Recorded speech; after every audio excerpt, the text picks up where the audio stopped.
In this video, we will be plotting the curve of the table that we solved in the previous tutorial.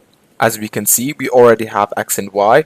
Let's form out the points. We have minus 2 and minus 12, minus 1 and 0, 0 and 6, 1 and 6, 2 and 0, and 3 and minus 12.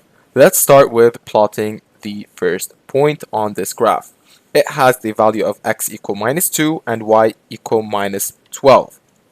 For the second point, we have minus 1 and 0, so x is on minus 1 and y is on 0.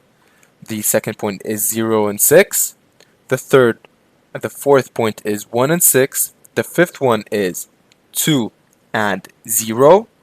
And the final point is 3 and minus 12. So, let's connect these dots to formulate our parabola. And there you go. This is the curve of this equation.